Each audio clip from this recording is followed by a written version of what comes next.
Hi, my name is Noah Isenberg, and I'm a film scholar at the New School, talking with you today at the Quad Cinema in Greenwich Village for Cohen Media Channel. The film I'm introducing is a silent picture from 1924, starring and produced by Douglas Fairbanks, directed by Raoul Walsh, a film that commanded a magnificent budget, and a film that is really seared in our memory in the history of motion pictures. Douglas Fairbanks not only produced, but had a hand in writing, and of course starred in this picture in the title role. Fairbanks's Thief is one in a long line of charming scoundrels to emanate from the screen in Hollywood. As the title character, Fairbanks is frequently shown without a shirt. He has a certain exuberance to his performance. He's a kind of puckish, mischievous character, leading not only from his performance in 1924, but of course John Barrymore's equally memorable performances, Baron von Geigern in Edmund Goulding's adaptation of Grand Hotel from 1932. I also think of the two Pepe Le Moko characters, not only the one performed by Jean Gabin in 1937, but also Charles Boyer's performance in Algiers a year later. Fairbanks plays a thief who not only has his eyes set on these precious jewels belonging to the princess played by Julianne Johnston, but also finds himself smitten with her beauty in the process. This is, again, an affinity that he seems to harbor with some of these later charming scoundrels, these later thieves with a heart of gold in the characters that I mentioned before, those played by John Barrymore, by Jean Gabin, and by Charles Boyer.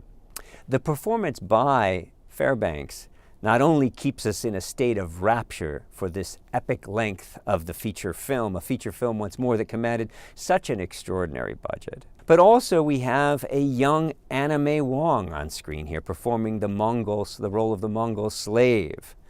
And the exoticism of this film, perhaps not unlike the exoticism that we'll see a decade and a half later in Algiers, is one that captures our imagination.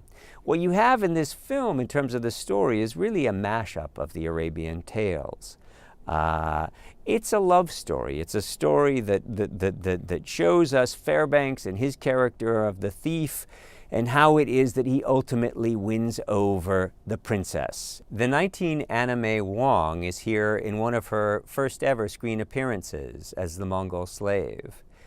And even though a secondary character, it's an important character. It's the character who, among other things, exposes the thief for who he is. She witnesses him sneaking in furtively into the princess's bedroom, and she is the one who unmasks his identity.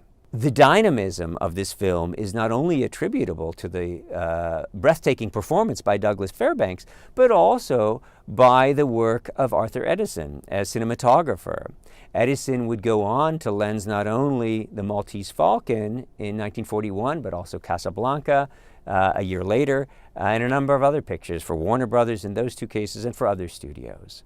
The work that he provides here in The Thief of Baghdad is certainly notable. The painstaking restoration of this film undertaken by the Cohen Media Group not only rendered the visuals so clean, so crisp, so exquisite, but also provides a new score for the film, a score that was composed by Carl Davis, one that I'm sure will dazzle new audiences.